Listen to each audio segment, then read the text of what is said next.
Alright, what's going on, y'all? WeBull's back again. Now, if you saw my full skill and damage calculation breakdown when it comes to the new Ichigo and Uryu, I'd like to say I'm sorry about the damage calculations when it comes to Uryu, because I was wrong. And we were lied to. Not necessarily, probably not purposefully, and probably not intended, and probably because Caleb had no better word for it. But this character actually has some crazy stuff into his kit, right? He obviously has that gauge effect, strong attack recharge plus 30%, and the way that that functions is once your gauge is full, as soon as you use a strong attack, your gauge will activate, and then upon your next use of your strong attack, you fully activate the gauge, and you refresh your cooldowns with a recharge of 30% to what they're currently standing at. Now, the reason that this is important to note is after you fully activate said gauge, you gain a berserker of 100%. Now, why is that important to note is because this character has he has a built-in 20% berserker, and when you build him up with links, let's just assume for the sake of argument you're using a Chad. If you want to use this in Kaizen, by all means use this in Kaizen, but say you're using 40% strong attack damage and then the full stamina damage 25% Chad, because you know you're a Chad, so you'll get like 40% berserker. Now I could use the 32% and then use like 16%, so that way it's more realistic, because that's what you'll probably use. But just for simplicity's sake, let's just say that you're using 20% berserker links, right? And then you're using the strong attack damage item. Why not? Screw it, who cares, right?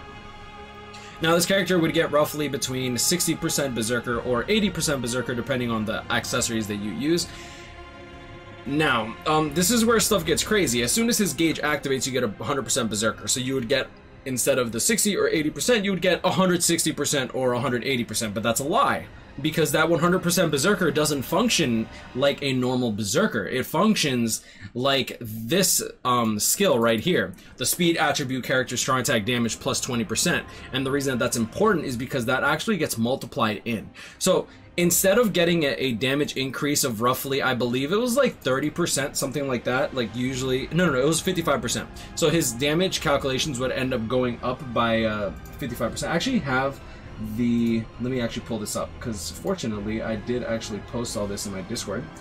I assumed that the damage calculations would require you, boom, boom. Okay, so I assumed that it would function as berserker, because I'm like, there's no way that that would get multiplied in, right? So with the fixed rate gauge, it would be like a 55% damage increase if your gauge was up, which is actually kind of insane, right? So like you see here, the fixed rate 1512 without the gauge is 972, so 55% increase. But that's a lie, because someone, shout out to Game Siati, who posted this over here on the Bleach Bracel's Reddit.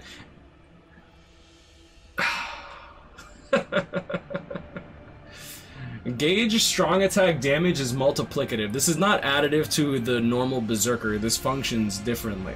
So you'll see here that he puts SA1 at 45,140, and for the sake of argument, he puts 90,280. Now, I'm not sure how accurate this is, but I'd like to assume that it's pretty much accurate.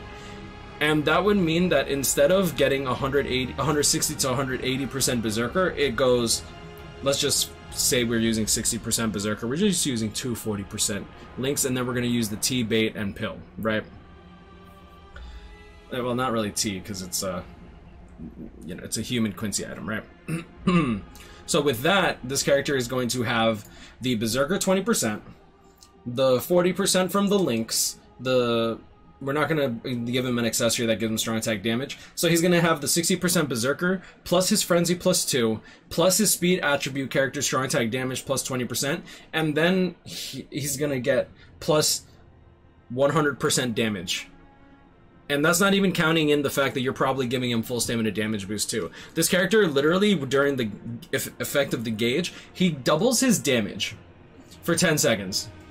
I don't see why this is necessary. A 55% increase, okay, you know what, it's reasonable, this is pretty cool, it's still busted. But he doubles his damage with his strong attacks. Not his NAD, not his special, with just his strong attacks. But I wanted to bring this up because I do think that it's relatively important for, you know, continuity's sake, and I was trying to be as thorough as possible, but since I don't actually have access to the characters, I can't really break down this stuff. If anyone does have access to the characters and know how to, if you want to teach me how to do it, you can But yeah, either way, this character is going to be absolutely insane. His damage output is going to be nuts. He's going to be hella fun to play with. I see a lot of people getting mad that it ended up going to Uryu instead of Ichigo, but the thing is, Ichigo's more popular, so they end up shafting Ichigo and giving the alternative character better kits. Like, you'll see that with 5th anniversary Ichigo versus Byakuya. Byakuya was much better than 5th anniversary Ichigo, and from a, you know, strictly OP perspective. Like, Ichigo's still OP, right? No one was arguing that he wasn't OP, but Byakuya was just like, what the hell is this?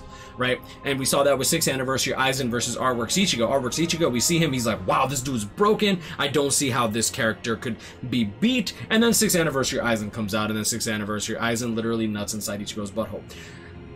Much to Orihime's dismay. Now we have 7th anniversary Ichigo, and of course Uryu, the counterpart. Dude, if this was Hanataro, if this was 7th anniversary Hanataro, they would have made him better than Ichigo. That's just, it's unfortunate, but it is what it is, right? But that's pretty much going to conclude that. If y'all have any questions, feel free to list it in the comments. I am reading all my comments. It's really hard to get to everyone, but I am trying to do my best. And yeah, overall, I do think that this anniversary is going to be pretty nutty, and it is 3 a.m., so we should actually be getting more information. Let me see if I have stuff pulled up here. I actually have my Nox simulator pulled up, which is funnily enough. Water. Let's see if we actually get banner news. We might. I wouldn't be surprised. No banner news just yet. Okay. More information on the status immunity. You see here, Ichigo gets hit by poison, everyone will be immune to poison for 10 seconds. Ichigo gets hit by burn, everyone will be immune to burn for 10 seconds, and so on. The effects stack but do not share duration between different status types. So that's going to be important because you'll see here the ice and then the slow do not share duration between different status types. So here you'll be, this is really interesting because if Ichigo gets weakened, or Ichigo gets slowed, your allies will get immune for 10 seconds and it'll slowly start to wear off. Now, whenever you use a boost, it will actually just refresh the boost and usually override the boost. We see that when it comes to characters like Lunar New Year Rukia versus some other characters like Daddy Ichigo, for example. If Daddy Ichigo uses his boost, he will override Rukia's boost despite Rukia's being superior, which is why you don't normally want to run another booster other than Rukia if you're running content with that Rukia in the party. So you'll see here that Caleb actually has individual debuffs that will actually wear off at different times. Another place where you can actually see something along the lines of this is content like hard guild quests. You'll see the enemy continuously drained while the weaken will wear off very, very quickly. You'll see that in hard GQ when it comes to like Espada, during Captain's Week when you're using 6th anniversary Aizen. I know some people that use Aizen during Espada Week, which is why I brought that up. The Squad Zero Sternritter Week, I personally use Aizen as well there because he's just broken. So that drain mechanic ends up coming pretty clutch. But you see the enemy get weakened and then the weaken will just drop off. So it looks like you'll be immune to those status ailments and it'll slowly wear off. So if Ichigo gets weakened 5 seconds and then 5 seconds later he gets slowed, you'll be immune to weaken for like 5 seconds, and then slow will still have 10 seconds left. So that's very, very interesting. Obviously, shout out to the boy Hiken for actually bringing this up. Oh, he actually put out a video. Oh, what a god. Okay, so let's pull this up. Let me make sure that I have everything sorted up. You can hear the immobilizer, which is hilarious. There it is. Shared complete status immunity. You'll see also that this is poison right here, and he actually did not even take any damage. So he is going to be immune to status. He's going to be immune to all status ailments, and he's also going to be passing that along to his homies.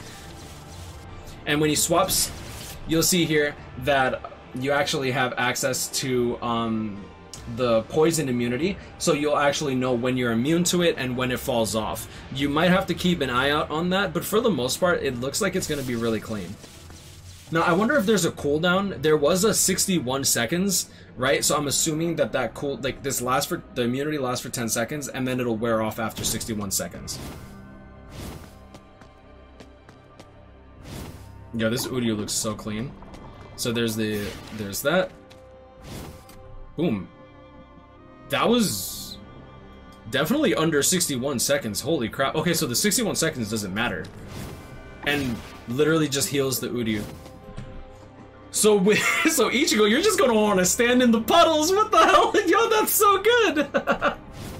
I'm not gonna lie, I like this. This is pretty cool. It would be funny if Ichigo had like ailment reversal, but I'm not gonna lie, this does seem pretty OP.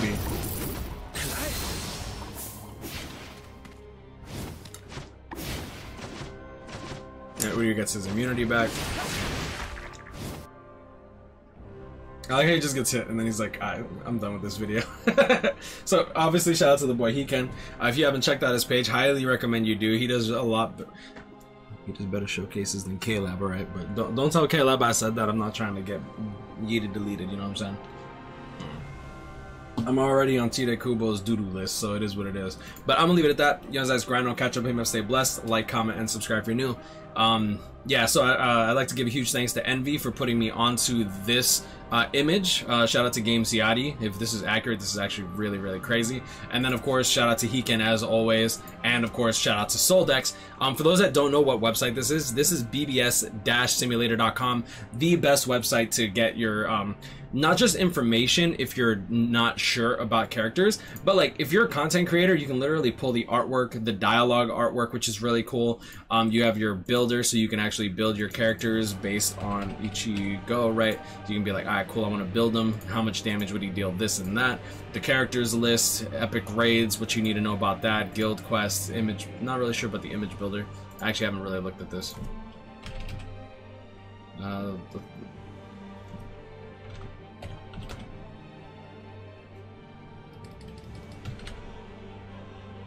Oh, I like how Anniversary Ichigo isn't there. Oh, so I can just download the images. Oh, that's interesting. Okay, that's pretty cool. Huh. It's pretty dope. Okay, and then the news, Senkaimon stages, everything you need to know about Senkaimon. Literally, you go over here. You'll see here that you actually have like a list of all the characters that you can use for these stages. I picked the bad tower, huh? Let's do 6th Anniversary Tower, just for the sake of explaining. And then you'll see here that you actually have like a list of the characters that are ideal for this stage. Obviously some characters are outdated, but this just goes by the criteria. The characters that you could use on this stage, and then the characters that kind of fit but don't really fit, and if you can make it work, cool. If you can't, then it is what it is. And then of course the BBS simulator, the whole point of this website that originally, like this website has evolved so much. This is supposed to be a simulator site, and then Soldex expanded it to all this. Probably some of the coolest stuff you can do, and then you can do your simulation stuff. You'll see here summary. I got 1 Momo out of all the steps. So all steps, that's gonna be 2,400 orbs total. That's 10 steps. Fortunately, we got the Momo here on step 5, so then we would have stopped. So we wouldn't have done step 10, but yeah. Yeah, make sure to check out the site, bbs-simulator.com. Become a patron. Link will be in the top right over there. I personally am. I personally love this site. It's made my life so much easier, and it's made the life easier for a lot of other people. If you have any criticism, like constructive criticism for Soldex to put on his site, make sure to message him. He is open to criticism, and because of that, he has gotten this awesome website. And a huge shout out to K-Lab for, honestly, I do see a lot of data miners and stuff like that getting hit on 7 Deadly Sins, Dokkan. I've seen a lot of like lawsuit stuff go through the Slimy Sakai Memories as well as 7 Deadly Sins, like cease and desist letters. And I'm surprised that K-Lab hasn't done it for BBS, but I'm very grateful that they have not gone through with stuff like that, because I feel like this is so good for our community. And yeah, I mean, it is what it is. But I'm gonna leave it at that. You guys grind on, catch up, stay blessed, like, comment, and subscribe if you hope y'all enjoyed this video. Have a great day, and I'll see y'all in the next one. Peace.